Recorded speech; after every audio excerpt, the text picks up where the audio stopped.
Hello and welcome back. I'm Sarah. And I'm Jake. And today we're talking about something that has genuinely changed how I learn and work in English. AI, artificial intelligence, and specifically, how we actually use it. Not a list of tools, just an honest conversation about what works, what doesn't, and some things that happened along the way. I've been using AI for English for about 2 years now, and my relationship with it has changed a lot in that time. Mine too.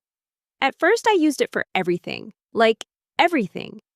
I asked it to write my emails, correct my texts, translate things for me. I thought I was being smart and efficient. And were you? I was being lazy. I realized after a few months that my English wasn't improving at all. I was outsourcing everything to AI and not actually learning anything myself. That's such an important point. There's a difference between using AI as a crutch and using AI as a tool. A crutch does the work for you, a tool helps you do the work better. Exactly. So I had to change how I used it completely. And the first thing I started doing differently, I stopped asking AI to write things for me. Instead, I wrote something myself first, and then asked AI to correct it and explain why. That's how I use it too. I write an email, I send it to ChatGPT and say, here's what I wrote. Can you tell me what sounds unnatural and why? And the explanations are so good, it doesn't just correct, it explains. That explanation part is everything. Because if you just get a correction, you might make the same mistake again. But if you understand why, it sticks. I had a funny moment with this, actually. I wrote an email to a client and I asked ChatGPT to check it, and it came back and said, this is grammatically correct, but sounds very robotic. And I was like, thank you. That's exactly the feedback I needed, and also slightly offensive. Ha! But that's honest feedback. Better from AI than from the client. Much better from AI. And then it rewrote it in a more natural way, and I could see exactly what the difference was. The words were almost the same, but the rhythm was completely different. That was a real lesson. I use it for conversation practice too, just talking. I'll say, let's have a conversation about my weekend plans. And we just talk. And if I say something unnatural, it tells me immediately. Does it feel weird talking to AI? Honestly, at first, yes. Very weird. I felt slightly ridiculous, but then I started thinking of it like a very patient practice partner who never gets tired of you making the same mistake 7 times. That's a good way to think about it, and it's available at 3 in the morning when you suddenly want to practice English. That is genuinely one of the best things about it.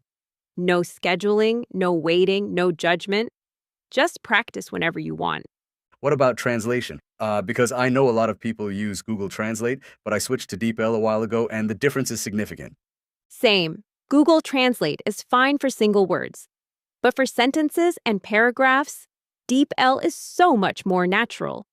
The translations sound like something a person would actually say. I used Google Translate for years and thought my translations were good. Then I started using DeepL and looked back at some of my old translations and cringed. They were technically correct, but nobody speaks like that. I had an embarrassing moment with Google Translate, actually. I was at a work event. I needed to quickly translate something to say to an international colleague. I use Google Translate. And I said it confidently. She looked at me very confused. The translation had completely changed the meaning of what I wanted to say. I found out later. I still don't know exactly what I told her. Oh no, that's exactly the danger of trusting translation tools completely without checking. Exactly. Now, I always read the translation back to myself and ask, does this sound like something a real person would say? If the answer is no, I find another way to say it. And Grammarly, do you use it? Every single day. For everything I write professionally. Not because my grammar is bad, but because it catches things I miss when I'm writing quickly. And the tone suggestions are really useful. It tells you if something sounds too formal or too casual for the context. I use the free version, and even that is helpful. Um, it catches the obvious mistakes. The premium version is better, but honestly, for most people, the free version is a good start. I think the most important thing I've learned about using AI for English is this. AI is incredibly good at showing you the gap between where you are and where you want to be. It can show you what natural English looks like, but it can't practice for you. That's exactly it. AI can correct your essay, but it can't make you fluent. Only you can do that by speaking, by listening, by making mistakes and trying again. AI just makes the process faster and less lonely. And cheaper. Learning English with a private tutor every day is expensive. AI is available for free or very cheaply, and it's incredibly patient. I think the future of learning English is going to be a combination of real human connection, conversations, relationships, real experiences, and AI tools that support the learning in between. Not one or the other, both. That feels right.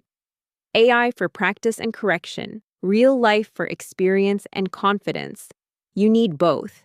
And we're already living in that future. This podcast is real conversation. ChatGPT is practice between episodes. Both have their place. Absolutely. And before we go, we want to hear from you. Have you ever used AI to help with your English? What tool do you use and has it actually helped? Tell us in the comments. See you next time.